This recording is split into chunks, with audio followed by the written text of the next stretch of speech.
लाडक्या बहिणींसाठी आनंदाची बातमी आहे। लाडक्या बहिणींनो, तुम्हाला आता रक्षाबंधनाची सरकारकडून ओवाळणी मिळणार आहे। लाडक्या बहिणींना रक्षाबंधनाआधी जुलै महिन्याचा 1,500 रुपयांचा हप्ता मिळणार आहे।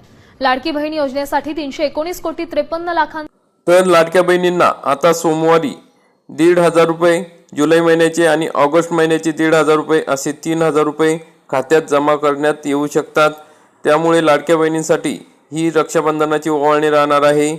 1,65,00,000 लाडक्या बहिणींना खात्यात पैसे येणार असल्याची माहिती मुख्यमंत्री देवेंद्र फडणवीस यांनी दिलेली आहे। 92 लाख लाडक्या बहिणी ज्या अपात्र ठरणार आहे। या संदर्भात यापूर्वीही क्लॅरिफिकेशन आलंय। रोज तीच बातमी काही लोक देतात, पुन्हा त्याच चर्चा करतात। पुन्हा एकदा सांगतो, त्याचे नियम आणि निकष होते, त्याची तपासणी सीएजी करतं। एकही पैसा नियम आणि निकषाच्या बाहेर जाऊन देता येत नाही। आपण योजना सुरू केल्यानंतर कोणाला त्रास होऊ नये म्हणून योजना सुरू केली, कारण इतक्या मोठ्या प्रमाणात तपासणी करणं हे महिन्या 2 महिन्यात 4 महिन्यात शक्य नव्हतं। त्यानंतर आपण तपासणी सुरू केली। ई-KYC हा त्यातला महत्त्वाचा मुद्दा होता। ज्या लोकांच्या लक्षात आलं की आम्ही नियमाच्या बाहेर त्या ठिकाणी लाभ घेतलेला आहे, त्यांना वारंवार संधी देऊन त्यांनी ई-KYC केलं नाही। 1,65,00,000 बहिणींनी ई-KYC केलं, त्यामुळे त्या पात्र ठरल्या। त्यांना रेग्युलर कुठलाही खंड न पडता पैसे मिळत आहेत। काहींनी ई-KYC केलं नाही।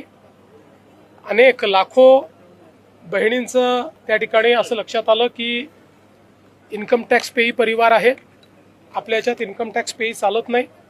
कारण ही योजना ज्या बहिणींना मदतीची गरज आहे, आधाराची गरज आहे, किंवा ज्यांना स्वतःच्या पायावर उभं राहायचं आहे त्यांच्याकरता आहे। त्यामुळे त्याही जे काही लाभार्थी होत्या त्यांना आपण त्या ठिकाणी वगळलं। काही आपल्याला कल्पना आहे पुरुष लाभार्थी होते, त्या पुरुष लाभार्थ्यांवर तर आपण कारवाईच करतोय, त्यांच्याकडनं वसुली देखील आपण करतोय। काही सरकारी कर्मचारी होत्या, आता कदाचित त्यांनी सगळेच अप्लाय करतात म्हणून करून टाकलं, पण त्यांच्यावरही मला असं वाटतं की थोडी शिस्तभंगाची कारवाई ही करावीच लागेल। आणि म्हणून आता हा जो आकडा आलेला आहे 100% व्हेरीफाईड आकडा आहे। आणि या बहिणींना जोपर्यंत आमचं सरकार आहे तोपर्यंत लाडक्या बहिणीचे पैसे मिळतच राहतील। आता हे जे काँग्रेसचे आणि इतर लोक बोलत आहेत, हे तेच लोक आहेत की ज्या लोकांनी लाडक्या बहिणीच्या विरुद्ध कोर्टामध्ये केस केली, हायकोर्टात गेले, रोज शिव्या दिल्या, ही योजना बंद करा म्हणून सांगितलं, आणि आता तेच हिंदीमध्ये मगरमच्छ के आंसू म्हणतायत, तसे मगरमच्छ के आंसू आता हे यांच्या डोळ्यातनं वाहून राहिले।